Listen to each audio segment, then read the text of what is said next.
chapter of Expect the Unexpected by Arctic Vulpix. We are on chapter 64, and if you want to follow along to the chapter, link will be in the description below as always, which I highly recommend you do follow along because I have a habit of missing out words or just stuttering over them. So, really recommend it. Also, it'd be easier for you to leave a review. You don't have to have an account, it just means the author can't respond. That is all. So, let's just get right into this, shall we? With Chapter 64 Stress.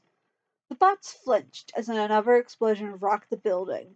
The night had started off quiet, which just added to their anxiety. The first explosion had been a relief, telling them that Ruby was up to her normal antics. By the 50th explosion, they were thinking it was overkill, though. Which bombs do you think she's using? Bonnie asked, clearly trying to distract himself from obsessively staring at the clock. Probably glitter, Foxy answered, pacing across the room, for the humiliation factor. After a few smiles from the originals, it was something that Ruby would do. The toys sat on the other side of the room, alternating between watching Heidi work on Mangle and listening to the night guard's antics. No one was interested in going about their normal business until they found out how the first night went. It didn't help that time seemed to be passing by at a snail's pace. It also didn't help that a third group had made themselves comfortable in the room. "She's gonna die," one of the ghost kids pointed out curiously, making the originals stiffen as they were once again reminded of their presence. She should have destroyed him before the building powered him up again. The kids had been complaining to Heidi all night about the deal. They didn't like the fact that the night guard was giving their killer a chance to win. Heidi had been ignoring them. She'd been ignoring everyone, actually. "Shut up, brat!" Foxy snapped at the ghosts. "When she's dead, we can go right back to possessing you all," another kid piped up with a malicious grin. The originals couldn't help their flinch, which just seemed to encourage the ghosts. Another explosion interrupted them, though. "I pity the cleaners," Teddy mused absently, looking embarrassed when he realized they had spoken out loud. The comment was enough to send the originals into a giggling fit, though, as they remembered some of the awful messes the cleaning staff had to deal with. They didn't doubt that at the very least, Springtrap hadn't expected her unique arsenal.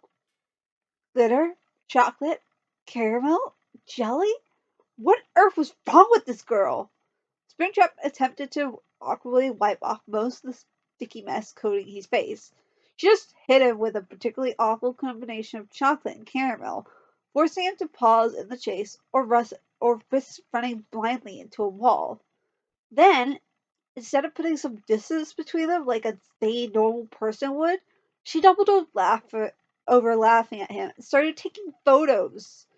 At least he got the satisfaction of seeing her startled by another phantom. Unfortunately, her yelp was followed immediately by that damn bat. He had never hated a baseball bat so much. She seemed to know exactly how much force to put behind each swing to not severely damage his mechanical body and still cause pain. If he had his old body still, he would most definitely have a concussion. And multiple bruises. What made it worse was that he knew she was holding back. She wasn't using her full strength. And it still freaking hurt.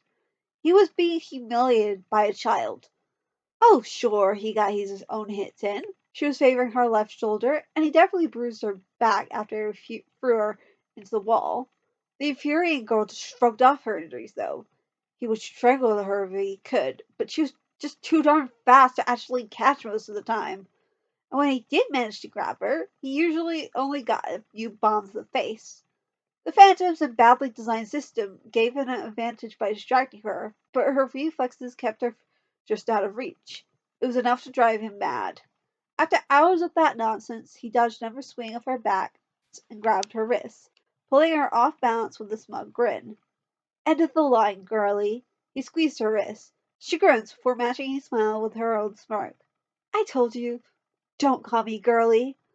His world exploded into a cloud of glitter, and he was knocked back by the force of the explosion. The chime signalingly ended the shift echoed through the building as his world slowly stopped spinning and the cloud of sparkling dust settled on the ground. Ruby had been thrown in the opposite direction and sat up slowly, coughing. "Ugh, gotta tone down the force with that one." she muttered to herself as she stood up and stretched, wincing slightly. Well, night one was interesting, Springtrap. She experimentally tested her wrists and grimaced.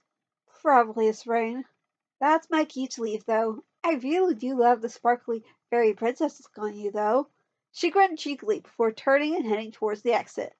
Springtrap's first enraged impulse was to grab her and end it immediately before she could escape. But he only made it one step before his body locked up. Damn building. Furious, he stalked up to clean up instead. He'd get her on night two. That one was a fluke. Nothing more. Ruby leaned against the door to Fazbear Fright with a heavy sigh. The night had been far more difficult than most of her bots are trying to kill me nights. Springtrap was a tough opponent. He had a major flaw, though. He didn't believe he could lose. Arrogant possessed rabbit. She really did love knocking arrogant idiots' egos down to size. Alas, she looked up and saw Foxy anxiously watching her. She shot him a grin. He looks like he was dipped in chocolate and sprinkled with glitter. She could hear Bonnie snort from the next room, and knew the others were listening. And you're okay? Foxy pushed, crossing his arms and looking her over. Considering she was covered in chocolate and glitter as well, that didn't help him. A little sore, she told him honestly, as she pushed off from the door and walked towards the room. He got in a couple lucky hits, but he'll be fine by tomorrow. His frown told her that he wasn't happy, and that look was mirrored by the other originals when she saw them. There was relief under disapproval, though. Her reassuring smile towards them dropped pretty quickly, though, when she saw the ghosts. The rest of the night was filled with threats of assault and exorcism while the bots tried to convince the teens to go home and sleep. The bots also got to see the dazed looks of despair on the cleaners' faces when they left Fazbear Fright hours after they arrived. You just had to feel sorry for them. And that's the end of chapter 64 or so. A little shorter than the normal chapters we've been having recently. But yeah. So I hope you enjoyed. If you did, leave a like. Go leave a review, like I said in the beginning. Link in the description below. So go, we're done here, but before you go, be sure to subscribe. Upload new videos every Friday and Saturday. And I'll see you guys tomorrow with the next chapter of Meeting of the Minds. Bye!